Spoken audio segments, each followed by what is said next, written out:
과거의 전통과 현재, 미래를 보여주는 아름다운 건축물들이 뒤섞여 있는 현대적인 도시, 바로 도쿄입니다.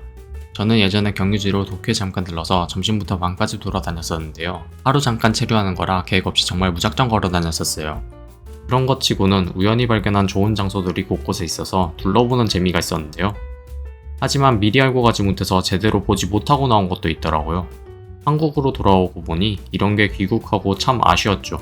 오늘은 그래서 여행의 재미를 더할 수 있는 도쿄의 특색 있는 쇼핑몰 6개 정도를 같이 볼 건데요.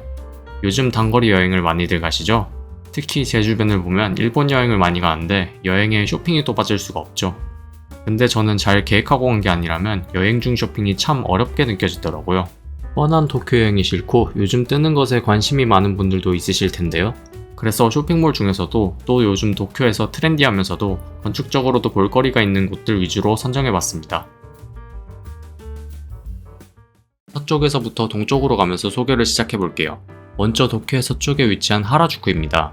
도쿄에서도 젊은 분위기와 개성 넘치기로 유명하죠. 하라주쿠역 근처에는 도심 속 거대한 공원 역할을 하는 메이지 신궁이 유명한데요. 전통 건축물의 조용하고 고즈넉한 정취를 즐길 수 있죠. 반대로 하라주쿠역 바로 앞에 위드 하라주쿠는 북적북적하고 활기찬 분위기가 물씬 풍깁니다. 2020년 6월 개장한 위드 하라주쿠는 13층 규모의 주상복합 쇼핑시설인데요. 독자적인 문화를 전파한다는 슬로건 하에 다양하고 개성있는 점포들이 입주해 있습니다. 그에 걸맞게 기존에 유명하던 브랜드들도 조금씩 다른 방식으로 저마다의 개성을 드러내고 있는데요. 이케아는 여기에 일본 최초 도시명 매장을 열었습니다. 세계 최초로 매장 내 스웨덴 편의점을 넣어 북유럽 식음료도 체험할 수 있게 했죠. 일본 유명 뷰티 브랜드 시세이도의 자회사 시세이도 팔러가 운영하는 레스토랑은 8층에 있는데요.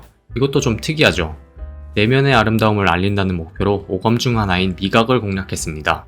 이게 그렇게 또 이상하지만은 않은 게 비슷한 사례로 아모레퍼시픽의 오설록이 있죠. 유니클로는 유명 아티스트 브랜드들과 콜라보한 티셔츠만을 위한 공간을 열었습니다. 나만의 티셔츠, 가방을 만들어 볼 수 있는 DIY 체험 공간도 마련되어 있죠. 이렇게 위드 하라주쿠 내 다양한 브랜드들은 단순한 쇼핑 경험을 넘어 의식주를 아우르는 독자적인 라이프 스타일을 제안하고 있어요.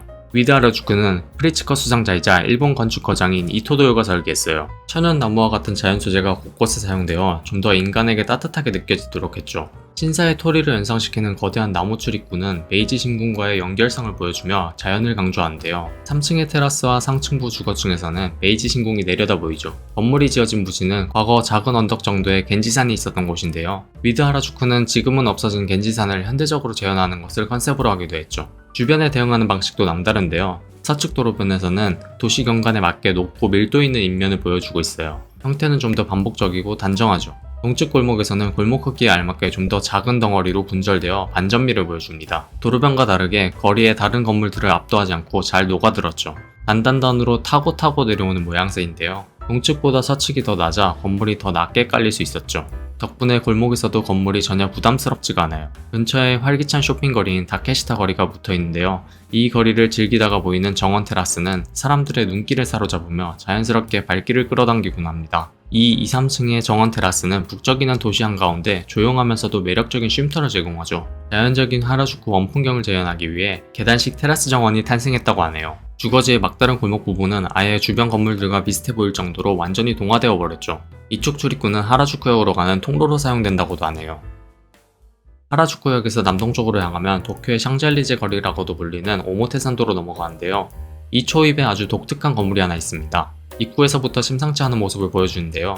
가면체의 거울 파편을 통해 주변의 모습을 왜곡시키며 현실과 다른 재미있는 모습을 재생산해내죠. 에스컬레이터를 타고 올라가면 거울을 통해 알록달록한 풍경들이 보이고요. 그 와중에 천창을 통해 나무 사이로 한 번 걸러진 햇빛이 내려와 또 한 번 매력적인 공간의 분위기를 연출해요. 제가 주변에 관심을 정말 안 가지는 편인데 이 건물의 만화경 같은 통로에 이끌려서 위로 올라가 보기까지 했었죠. 건축가의 의도대로 위층으로 사람들을 유입시키는데 성공적이라고 보여지네요. 한편 이 거울 파편들의 또 다른 목적도 있었는데요. 도쿄 플라자가 있기 전 과거 지역 대표격이었던 센트럴 아파트의 거울과도 같은 외피를 연상시킨다고 해요. 이 아파트는 60, 70년대 디자이너를 비롯한 크리에이터들의 성지였다고 하는데요.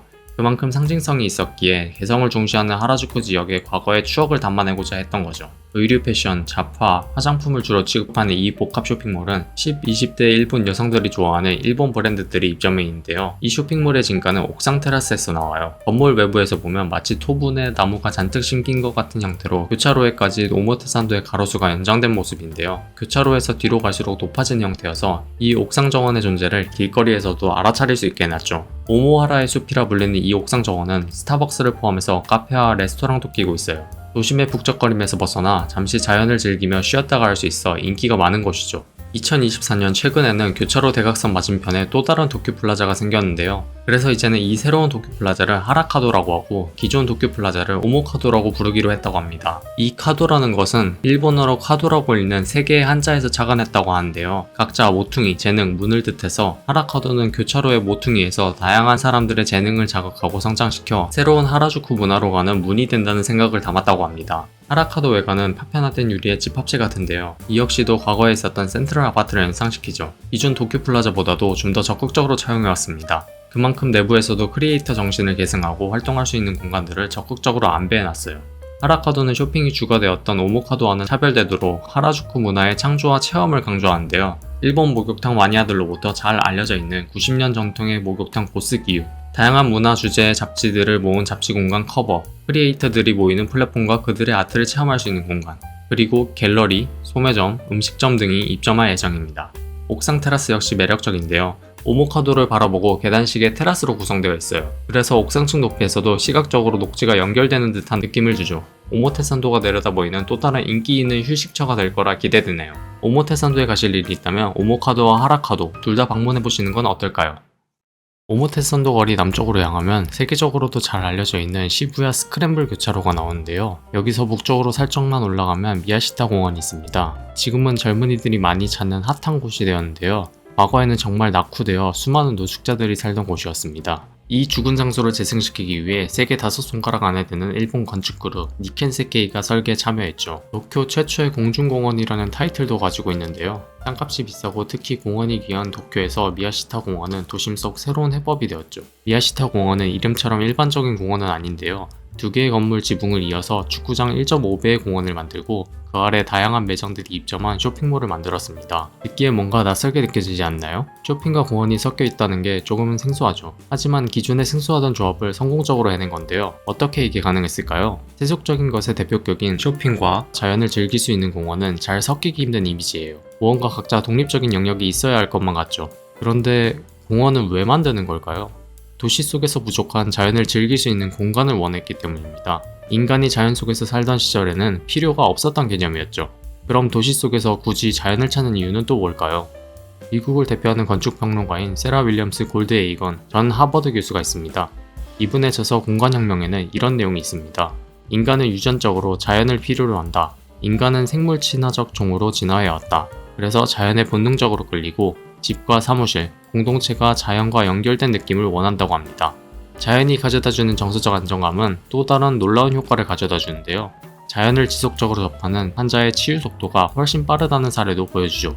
이처럼 저자는 인간이 살아감에 있어 자연이 얼마나 중요한지를 계속해서 강조합니다. 결국 공원은 인간을 위해 도시에 부족한 자연을 제공하는 하나의 수단이었던 거죠. 그렇다면 공원에서 자연만 떼어서 건물에 잘 녹여낸다면 어떨까요? 쇼핑을 하면서 자연도 은근하게 경험할 수 있다면 더 만족도 높은 경험을 할 수 있다는 거죠. 마음이 편한 만큼 그때의 기억이 떠오르고 다시 찾을 확률도 자연스럽게 높아지지 않을까요? 앞서 소개했던 쇼핑몰들도 괜히 자연을 건물에 넣으려고 했던 게 아니었던 거죠. 건축물로 다시 돌아가 보죠. 빌딩 숲 가운데 커다란 공원을 제공했다는 것 외에도 이 쇼핑공원이 성공할 수 있었던 이유가 또 있는데요. 보통의 상업 건물은 1층에서 올라갈수록 상업성이 급격하게 떨어집니다. 임대료도 같이 싸지죠.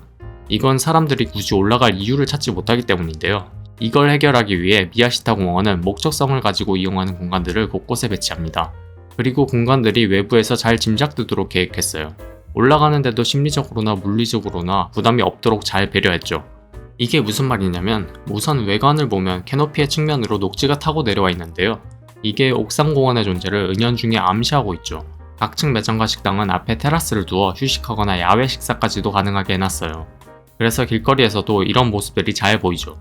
1층에는 시부야 요코초라는 각 지방 요리를 내세운 이자카야 거리를 조성해놨는데요. 지금 인기 있는 테마를 활용해 먼저 거리에서 사람들을 유입시키고 위로도 계속 갈 수 있는 매력을 느끼게 한 거죠. 각 층으로 올라갈 수 있는 에스컬레이터나 엘리베이터가 밖에서도 한눈에 잘 보여서 위층으로 올라가는데 부담도 없도록 했습니다. 잠깐 호기심에 들르게 되면 다른 곳도 자연스럽게 둘러보게 되는 거죠. 그러다 옥상 공원으로도 자연스럽게 유입되는 사람도 생기는데요. 공원에는 스타벅스, 암벽 등반이 가능한 볼더링월, 스케이트보드장, 모래사장 등 각종 여가를 즐길 수 있는 거리들이 함께 준비되어 있죠. 주기적으로 이벤트 장소로도 사용된다고 하네요.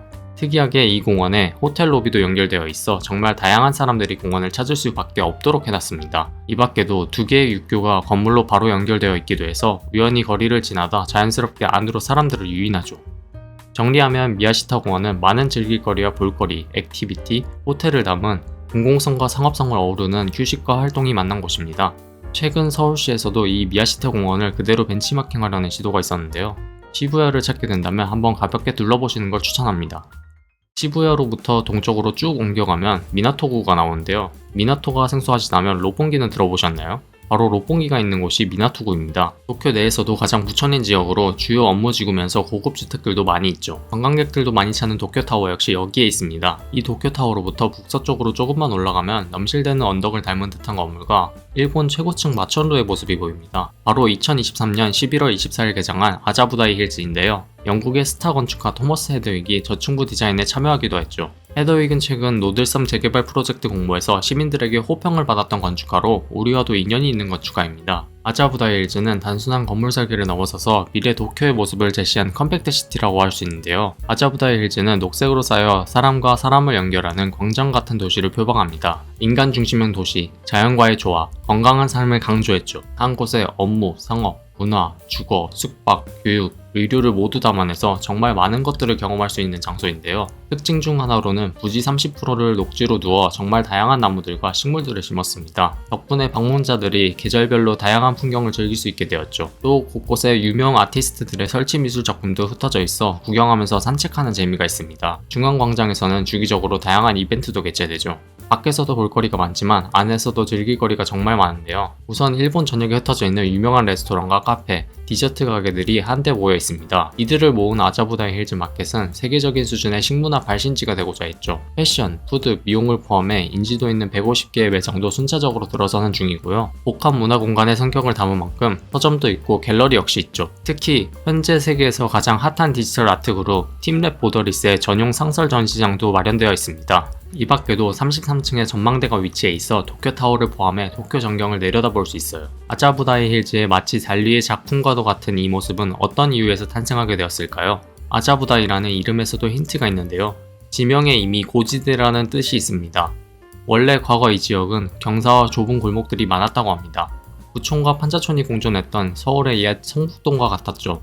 지역 주민과 함께 마을을 만들어간다는 철학을 바탕으로 14년 동안 이 지역 당주인 300명을 설득했다고 하네요. 결국 90%의 재개발 지지를 얻어냈고 34년에 걸쳐 완공하게 됐는데요. 지역을 중시하는 철학은 건축 디자인에까지 녹아들었죠. 이 동네의 풍경을 살리면서도 조화롭게 건물을 넣는 것이 최대 목표였다고 합니다. 평지를 다 깎아내는 쉬운 방법을 마다한 건데요. 기존 지형에 잘 녹아들면서 고저차를 극복해낸 결과 자연이 가득한 언덕과도 같은 형태가 만들어졌죠. 대형 프로젝트도 인간적이면서 지역과 잘 상생할 수 있다는 것을 보여준 좋은 사례가 아닐까요? 동쪽으로 조금 더 가보면 긴자가 나옵니다. 긴자는 명품들이 가득한 최고의 쇼핑 번화가로 잘 알려져 있죠. 긴자를 둘러보면 폭이 좁은 건물들이 줄지어서 많이 있는데요. 이건 긴자의 높은 땅값 때문이기도 하죠. 그럼에도 명품 매장 상권에서 한 자리를 갖기 위해 좁은 폭에 다닥다닥 붙어있는 형태를 취한 거예요. 사람들이 명품을 찾는 이유는 뭘까요? 명품만이 가진 역사, 헤리티지를 바탕으로 독자적인 지위를 구축했기 때문이에요. 단순히 비싸다고 사람들이 사지는 않죠. 그래서 각 브랜드들은 각자의 세계관을 알리려는 노력을 아끼지 않는데요. 그 일환으로 그것이 드러나는 매장을 꾸미는데도 많은 힘을 쓰고 있어요. 이런 상황들 속에서 독특한 쇼핑몰이 긴자에 생겼는데요. 바로 2017년 완공된 긴자6입니다. 긴자의 최대 상업시설로 자리 잡은 긴자6는 200종류가 넘는 유명 브랜드들이 입점해 있죠.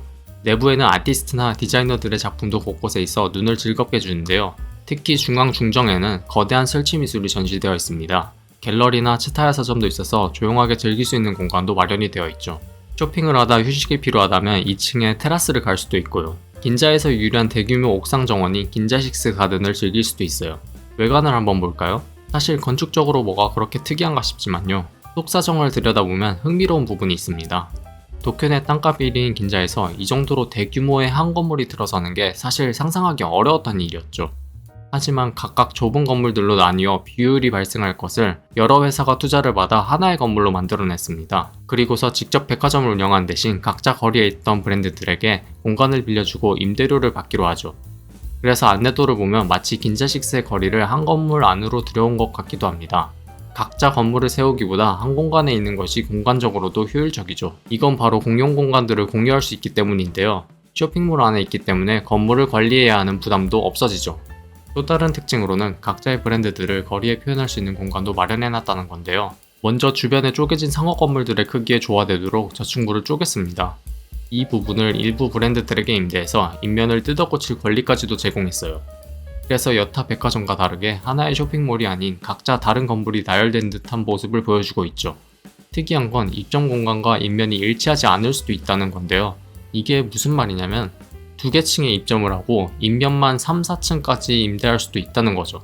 건물 하나 세울 거를 인면을 뜯어 고칠 수 있는 권리를 통해 대체해버린 거예요. 이 특징을 제일 잘 활용하고 있는 게 디올이죠. 긴자식스에서 디올은 시즌마다 컨셉에 따라서 외관을 자주 고치고 있어요. 이건 디올의 설립자가 건축에 유난히 많은 관심을 가지고 있었던 탓일까요? 마지막으로 남쪽으로 쭉 내려가면 인공섬 오다이바가 있는 고토구가 있는데요. 후지티비와 대형 건담으로 유명한 곳이죠. 이 고토구의 도쿄만에 2020년 초대형 복합시설인 아리아케 가든이 문을 열었습니다. 8,000명이 수용 가능한 대형 극장, 1,500세대 맨션, 스파, 이벤트홀, 호텔이 한 곳에 있는데요. 그 중에서도 200개 이상의 매장과 50개 이상의 레스토랑 및 카페가 입점해 있는 대형 쇼핑몰이 가장 큽니다. 생활 전반에 관련된 것부터 캠핑용품과 같은 여가용품까지 없는 것이 없는데요. 일본의 2위 규모를 자랑하는 무인양품이 별동 3개 층에 자리하고 있죠. 생활의 전부를 모토로 하는 만큼 없는 게 없어요. 아리아케점 한정 물품이나 코너도 있는데 여기서는 집도 통째로 팔고 있네요. 과거 아리아케 지역은 고층 빌딩으로 가득 차 녹지 광장이 거의 없었다고 합니다. 이런 와중에 도쿄올림픽에 대비하여 계획된 복합시설들 중 하나가 바로 아리아케 가든이에요. 고층 빌딩 숲에 딱딱하던 곳에 평면적으로 펼쳐지는 새로운 생활 거점이 만들어진 건데요. 넓은 녹지를 지역사회에 제공해주면서 차갑게 느껴지던 곳에 생기를 불어넣었죠. 녹지의 진심이었는지 각 층마다 다양한 크기의 녹지 테라스를 두고 벽면 녹화까지 했는데요. 요즘 트렌드인 건물 내 녹지 사용을 더 적극적으로 한 셈이죠. 건물 녹화 부분은 그린 커튼으로 불리는데요. 건물 내부로 자연광을 받아들일 때 이 부분을 거치면서 내부에서도 싱그러운 초록빛을 느낄 수 있도록 계획했어요. 옥상 정원 테라스에는 해안 근처로 하는 것을 연상할 수 있는 수공간까지도 꾸며져 있죠. 자연이 건물에 포함된 것만으로도 좀 더 생기있고 풍성한 공간이 만들어지지 않나요? 오다이바 근처에 잠깐 여유가 된다면 한번 가보시는 건 어떨까요? 아리아케 가든은 이 정도로 설명을 마치겠습니다. 흥미롭게 잘 보셨나요? 오늘은 도쿄의 요즘 뜨는 건축물들 중 쇼핑몰을 중점적으로 둘러봤는데요. 상업 건물이지만 공공성을 어느 정도 갖췄다는 공통점들이 있었습니다. 또 여러 상황을 잘 수용해서 저마다 특색 있는 건축물들을 만들어낼 수 있었죠. 그 과정 속에서 각자의 스토리도 만들어졌고요. 또 건축을 포함해서 어떤 식으로 운영할 것인지도 잘 계획되어야만 했죠. 이런 점들이 바로 건축의 매력이 아닐까 생각되네요. 대학생 시절 저학년 때는 저도 그렇고 많은 친구들이 디자인에 더 관심을 뒀었죠. 하지만 결국 사람이 사는 공간, 그리고 그 이야기들을 어떻게 풀어낼 것인지도 중요하다는 것을 차차 깨닫게 되었죠. 지금은 디자인도 기본으로 깔고 가겠지만 삶에 있어 더 나은 솔루션을 제공한다는 마음가짐으로 건축을 하고 있습니다. 결국 그 안에서 살아갈 사람들이 가장 중요한 게 아닐까요? 그것을 위해 다방면에서 고민하고 협력하며 답을 찾아 나가는 것이죠. 이번 시간에 봤던 상업 건물들도 마찬가지인데요. 단순히 소비로 끝나는 곳이 아닌 경험적으로도 즐길 수 있는 곳들이었습니다. 좀 더 사람들을 생각하고 고민한 끝에 더 기억에 남고 다시 찾는 공간이 될 수 있었죠. 다른 곳에서 쉽게 찾아볼 수 없는 매력과 의미도 가질 수 있었고요. 여러분들은 건축에 대해 어떤 생각을 가지고 계신가요? 이만 영상 마치도록 하겠습니다. 감사합니다.